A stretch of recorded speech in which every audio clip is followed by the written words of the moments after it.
เบิ่งผัวเมียคู่นี้เฮ็ดหยังพี่น้องมึงนะโอ้เพิ่นสั่งปลาหมึกมาเพิ่นจะไปต่อทุนว่าซั่นเบิ่งนะลูกเขยกับลูกสาวอืมลูกเขยกับลูกสาวพู้นบ่าวหนวดกับหมู่มาหาอืมโอ้แมวกับแมวท้องบัดเนี่ยเอ้ามาจอบกินปลาหมึกเขาล่ะเนาะบัดนี้แมวก็ได้ร่วมแรงร่วมใจผัวเมียคู่นี้มักได้เพราะปานกันมักได้เพราะปานกันพี่น้องเพิ่นสิเอาไปแพ็กว่าซั่นจักโลเนี่ยนาง4 กิโลโอ้14 กิโลว่าซั่นผัวก็พอได้เมียก็พอได้เพิ่นสิเอาออกตากว่าซั่นนะให้มันแห้งตึมกันว่าซั่น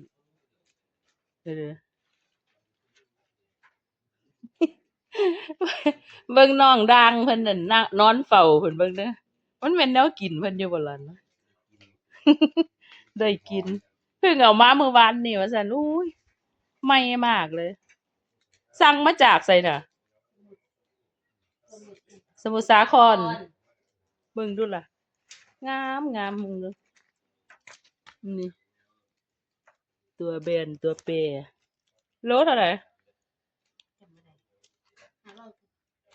500กว่าบ่500-600ว่าซั่นเพิ่นจำบ่ได้เพิ่นสั่งมาหลายเพิ่นเลยจำบ่ได้ด่างด่างด่างแหน่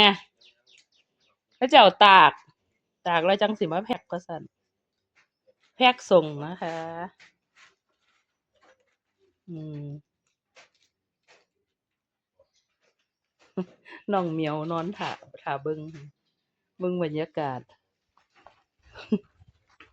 จริง แต่อันใดก็บ่เท่าอันนี้พี่น้องเบิ่งดูล่ะเบิ่งทุเรียนเด้อเบิ่งทุเรียนสวยแน่ๆเบิ่งดู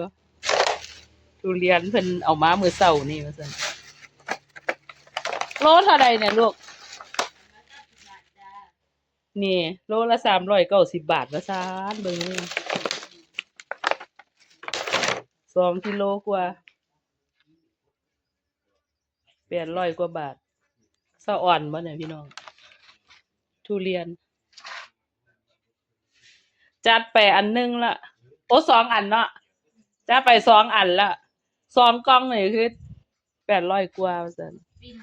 อืมฟินมากว่าซั่น แซ่บหลายอันแบบนี้ก็มีนะคะ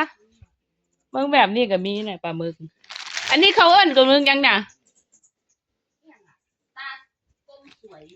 ตากลมโอ้เบิ่งเด้อล่ะ3 กิโลเด้เนี่ยได้หลายเบิ่งเด้ออืมอันนี้จะถูกกว่าอันนั้นจะแพงอะนะเอาคือเปล่าอันนี้ไปแกะนำน่ะเอาทีละถุงเพิ่นสั่งมาอันนี้2 กิโลน่ะเบิ่งจะเอาออกตากว่าซั่นถ้าเบิ่งบาทแพ็กพี่น้องแต่ที่แน่ๆเด้ออันนี้น่ะสุดยอดมากเลยนะอันนี้สุดยอดมากค่ะเออเห็นไหมเบาหนวดเออขอบคุณที่รับชมกันเด้อเดี๋ยวเจียนทายตอนต่อไปให้เบิ่งอีกนะคะเพิ่นกำลังแพ็กอยู่ผัวเมียคู่นี้ซุ้มมากได้ซุ้มมากได้แพ็กปลาหมึกใส่ถุงแล้วนะเขาเจ้าใส่กระเป๋าไปคักหลายลูกยายอ่อนโพดโพบักโมบักแตงบ่แม่นน้อยๆเด้อพี่น้องเบิ่งดูล่ะอยู่นี่อยู่พุ่นก็มีอยู่รถพี่ก็มีพุ่นพี่เบิ่งดูล่ะพี่เดี๋ยวเพิ่นก็จะเอาใส่กระเป๋ามักหลายมักได้ทั้งผัวทั้งเมีย รวมเบิดทั้งสองอย่างจากโลกอ่ะรวมทั้งสองอย่างเลย เอาไปหมดเลยอย่าเอาไว้อยู่บ้านเฮามันหากินได้ง่ายอยู่ดอกลูกเขยก็คักลูกสาวก็คักโอ้พวกซุมมักได้ขอให้ได้ขอให้มีกำไรเออมีเพิ่น อันนี้เหลยสองอันกระด้งกับกระถาด มาบ่ให้เสียเที่ยวเพิ่น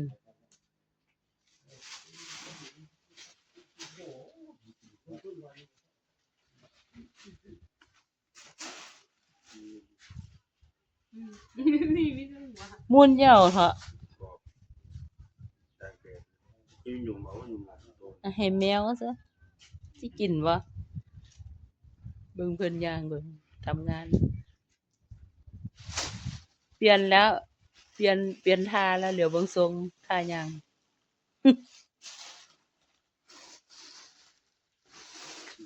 ตรงเลย แพ็กเข้ากระเป๋าบัดนี้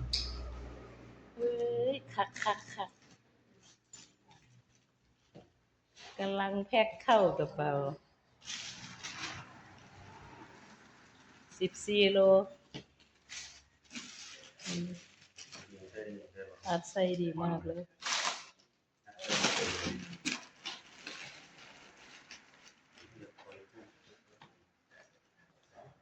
มักได้หลายผัวเมียมักได้หลายได้หนึ่งกระเป๋าแล้วเหลืออีกหนึ่งกระเป๋า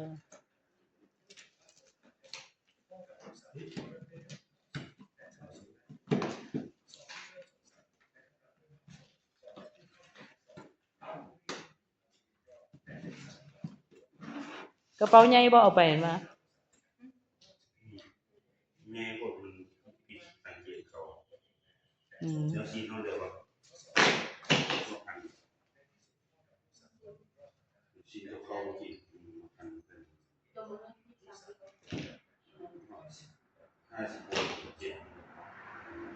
67 ไปสั่งมึงก็ได้ตัวแต่สั่งเฮาก็มีเสร็จไปแล้วกระเป๋าหนึงมันสิเบิดบ่ล่ะหั่นน่ะ แบบได้มันจะไรพอเขามีตัวนี้มันก็วงทีมแล้วก็มักที่มา ขอบคุณนะคะที่รับชม เสร็จแล้วคลิปหน้าเจอกันใหม่นะคะ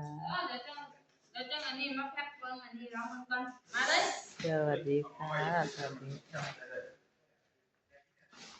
เอาปนกันไป